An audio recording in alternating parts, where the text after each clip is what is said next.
I said it, I predicted it, that potentially we might have 2 keepers in that Ballon d'Or keeper shortlist, because I believe that Ramsdale is going to get his chance and I believe he's going to take it. So potentially we're going to have 2 keepers. Potentially we're going to have 5 to 8 players on that list.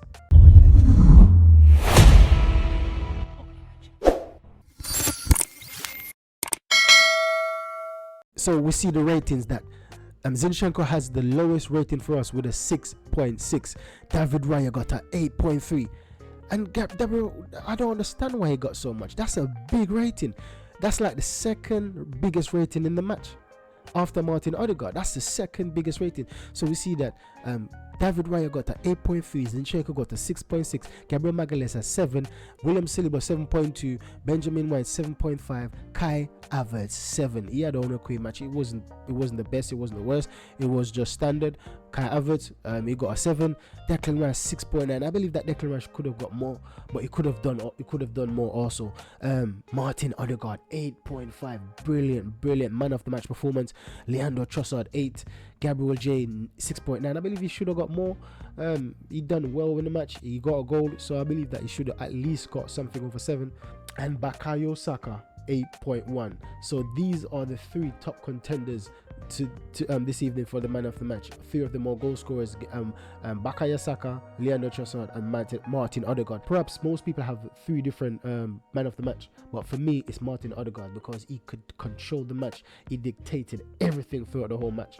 The best things that we done today were through Martin Odegaard, even though Saka done a few things by himself. But what I see Odegaard done, he was pulling the string. Everyone was a puppet on that pitch. Everyone was puppet to Martin Odegaard, pulling the strings everywhere. And everyone was lining up in sync with the puppet master Martin Odegaard.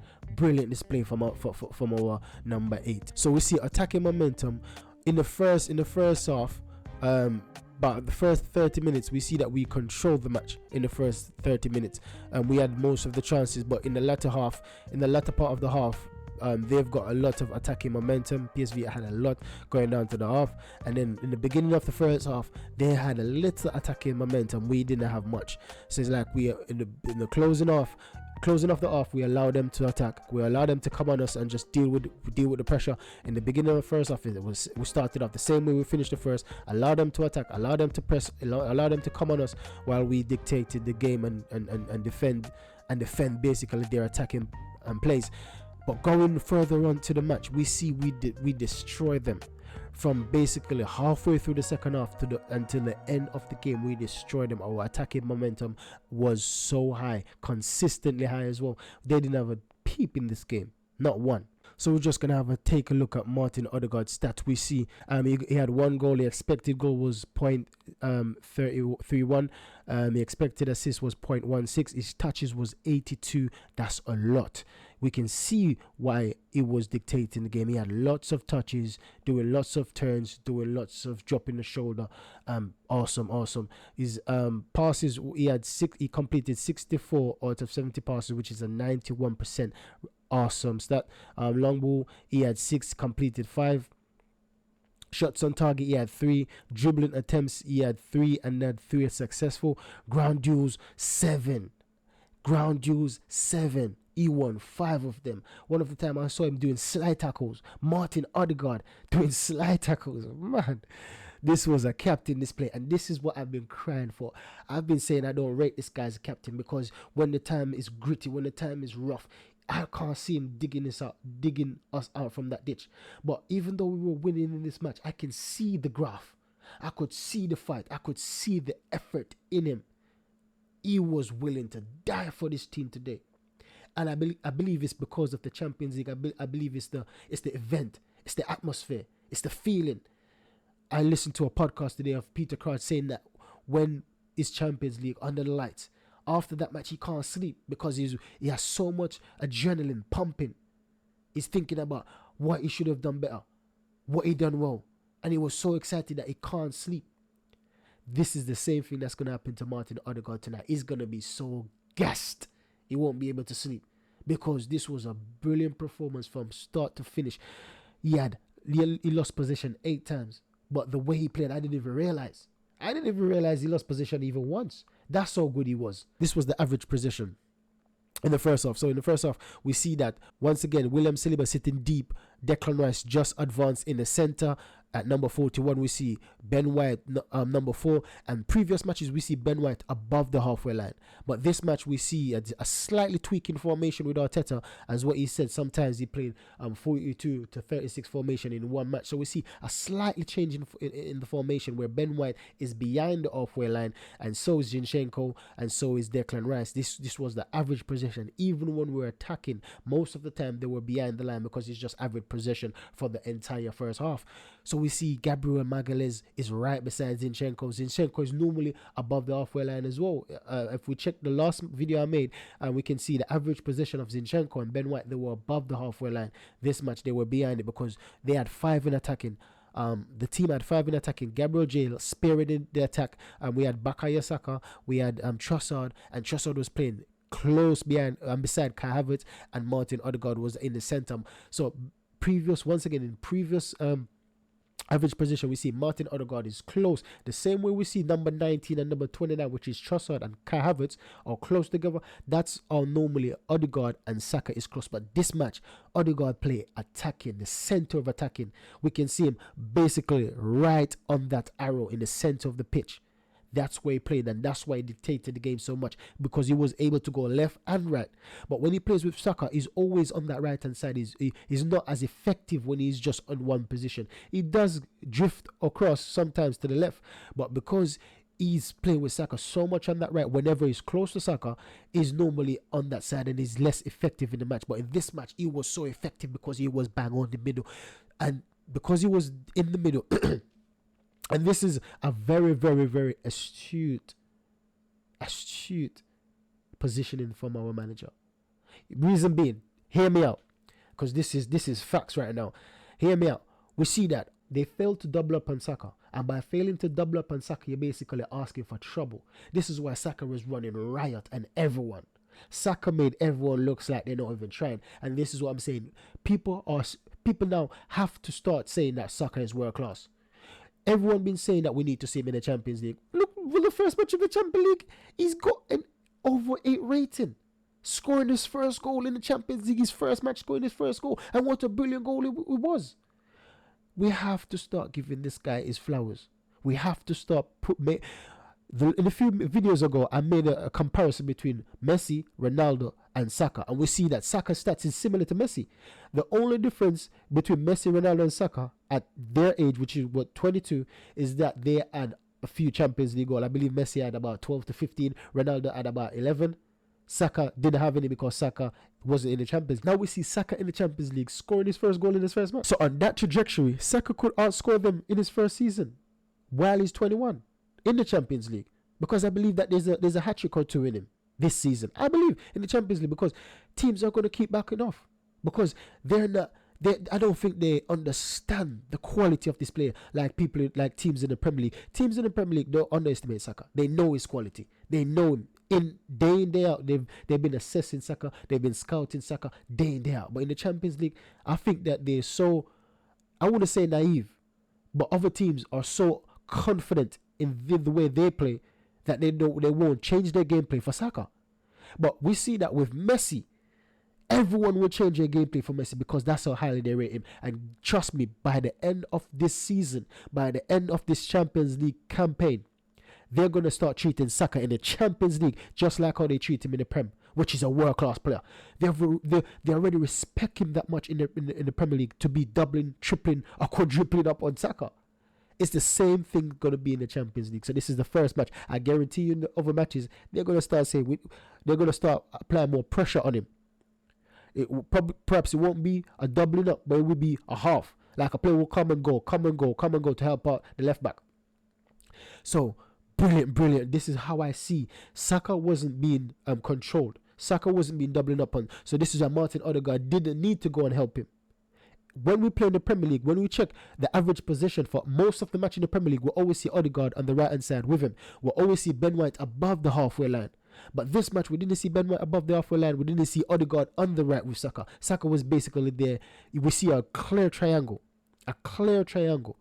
When we're playing in the Prem, the triangle is not that clear because Saka is basically Saka and Odegaard and Ben White, they're on top of each other. That's how close they play in the Premier League, because they need to be creating small triangles to beat the press of the opponents and beat basically the doubling up on Saka, creating some small little 1-2s getting around players. But in the Champions League, in this match, they didn't have to do that because Saka had so much free reign to run and do whatever he wanted. So this is why we change in formation for this match in the first half. So when the substitute come on, this is how it looks now. So we see that it's still scattered, but it's more balanced. We see William Saliba still at the back, Magalhaes still the same position, Ben White still the same position, even though Ben White attacked a lot. He overlapped a lot, but we still see him behind the halfway line. Tamiyasu came on, number 18, and he was still basically on the halfway line, helping, see him inverting a bit, helping that midfield, helping Jorginho, number 20, in midfield. We see Odegaard dropping back a bit to help the centre of mid. Kai Havertz dropping back a bit, helping the centre of mid, creating a 3 in the centre circle. So we see Smith Rowe came on and Reece Nelson, and they were, to me, Smith Rowe was basically playing like the false 9 at times and linking up with Reece Nelson on the left. And we see Pablo Vieira, he came on and he done a superb cameo. It was awesome to see. He's got lots of confidence, and I see lots of pace. I see a burst of pace that I didn't know Fabio Vieira had. I remember one time someone, I think it was Odegaard, gave him a through ball, and I saw, man, he overcooked the pass. I see Fabio Vieira on it, chopping, man, cutting back inside, creating a shooting opportunity. I'm thinking, what? Is this Fabio Vieira? Is this the same Fabio Vieira that was miscontrolling the ball every time opportunity he get last season? Is this the same Fabio Vieira? Man, I'm saying that I don't know what's going on, but this is what I love to see, the improvement of players in my squad, the improvement. So when everyone is fighting for a place, it only can improve the team. People have been criticizing Arteta for the signing of Raya, but if it doesn't improve Ramsdale can go. If that doesn't spark a fire in Ramsdale to improve, he can go. We need competitive players, and it's the same thing about City.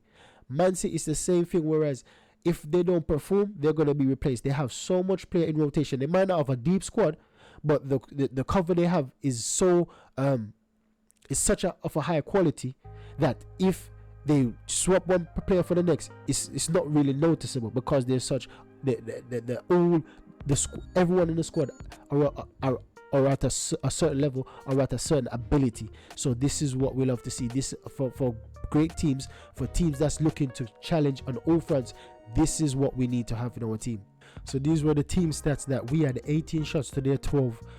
We had 8 on target to their 4, and this is for me brilliant, because I've been crying out that we need to see more shots on target and we need to see more conversion. So out of the 18 shots we had 8 on target. That's almost half. To me, that's an improvement from previous matches, and out of that half, we had another half by scoring 4 of those chances that was on target. So for me, that's an improvement from the last 4 or 5 matches. So we see possession, we had 59 to their 41. Passes, we have 584 to theirs 406. Passing accuracy, we had 89 to theirs 82. Fouls, we had 9, they had 8. Yellow cards, we had 1, they had 3. Offside, we had 3, they had 1, and corners, we had 4 each. So this is one of my favorite stats, the passing map, right? So once again, I'm gonna not just focus on Raya today. I'm gonna see, we see that Raya now. Look at Raya. The last match we see Raya had 4 pass avenues. We saw Raya pass to Ben White on the right, William Saliba in the middle, Declan Rice in the middle, and Gabriel on the left. Now we see a different style, different patterns. So Raya passed the ball between 1, 2, 3, 4, 5, 6 different players.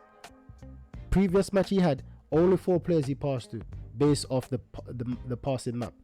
He passed to the back 4, the back 3, I should say. I didn't even see passes to Zinchenko from Raya in the previous match he had. It was to the back 3, which is Gabriel Magalhaes, William Saliba, and Ben White, and Declan Rice in midfield. However, in this match, we see him pass to Gabriel Magalhaes, number 1. We see him pass to Declan Rice, number 2. We're seeing pass to William Saliba, Ben White. But if you can see the smaller lines now, we can see a direct pass from Raya to Kai Havertz. That's 5. It's faintish, but it's not the biggest. Well, it's bigger than the pass that Kai Havertz received to Zinchenko. If you look at the passing map, Zinchenko, which is number 35, passing to Kai Havertz, which is number 39. That line is so tiny compared to Raya pass to Kai Havertz, the keeper, number 22 to 29. So that shows you that our instincts were right.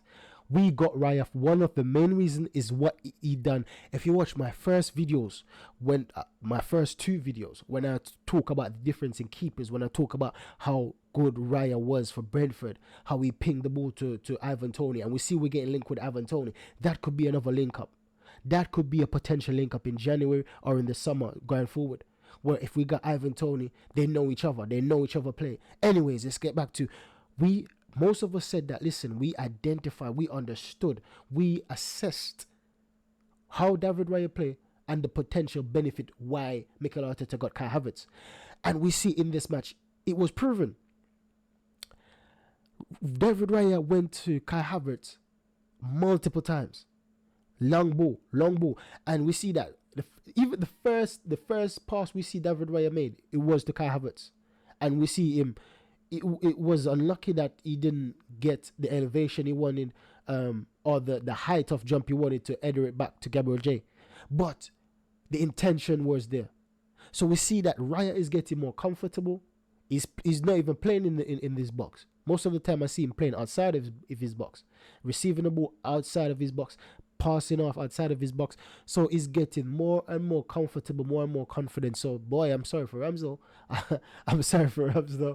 However, Ramsdale, continue to play your game, continue to improve, continue to bear the pressure, and trust me, it'll be worth it, because I believe that Arteta will play the best player at the right time for the right match, and Ramsdale will be beneficial in some matches.